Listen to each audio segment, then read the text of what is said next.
अगर हमें अपने सफलता के रास्ते पर निराशा मिलती है, इसका मतलब ये नहीं है कि हम कोशिश करना छोड़ दें, क्योंकि हर निराशा और असफलता के पीछे ही सफलता छिपी होती है। नमस्कार, मैं संदीप दुबे आप सभी का स्वागत करता हूँ। जैसा कि कल की बात का बताता हूँ कि जो कल हुआ चीज़ें हुई, वो वाक़ई में निराशा वाली बात थी।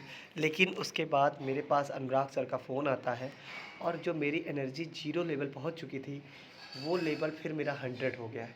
इसके लिए मैं उमंग टेक्निकल के अनुराग सर का बहुत-बहुत धन्यवाद देता हूँ कि उन्होंने मेरे पास कॉल करके मेरा 100% सपोर्ट करने के लिए कहा।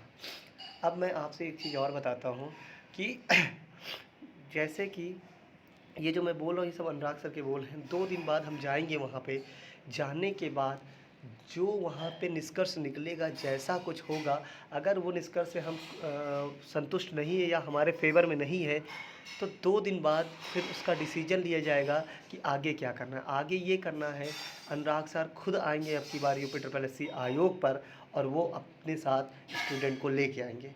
तो ये एक बहुत अच्छी बात है और अब इसका नेतृत्व वो खुद करेंगे और इस चीज़ को देखेंगे और वो हमारे साथ हैं। मैं उनका बहुत-बहुत धन्यवाद करना चाहता हूँ, जो इतनी विपद परिस्थिति में इस समय जब मैं डिमोटिवेट हो चुका था कि मतलब कि इतना सब कुछ करने के बाद, इतना मेहनत करने के बाद, इतना सब कुछ करने के बाद ये सुनने को मुझे मिला है और ऐसा सुनने को मिला, तब उमंग टेक्निकल के सर ने मेरे पास कॉल की और मुझे इतना समझाया, आधे घंटे तक समझाया और सब चीज़ें मुझे कही। उन्होंने किसी के बारे में कुछ नहीं कहा और उन्होंने सिर्फ इतना कहा, ये एग्ज़ाम होना ज़रूरी है क्योंकि बच्चों की भविष्य का सवाल है।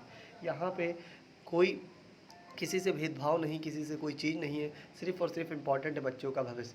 तो मैं उनको फिर से सबसे बहुत तहे दिल से धन्यवाद देना चाहूँगा कि उन्होंने ये चीज़ें सोची और कॉल किया और ये कहा है कि आगे 2 दिन बाद आप जाके मिलो और उसके बाद जैसा जो होता है आप हमें बताओ, फिर डिसीज़न लेते हैं कि आगे क्या करना है। और करना ये है कि उसके बाद बच्चे लेके आयोग पर पहुँच जाएँगे और वो आमरण अनशन स्टार्ट हो जाएगा, क्योंकि कल मैंने वहाँ पे कह दिया था कि हम लोग आमरण अनशन करेंगे, ठीक है? कल इतनी संख्या नहीं थी, 20 लोगों की संख्या लेके कोई बैठ नहीं सकता था, ये आपको भी पता है।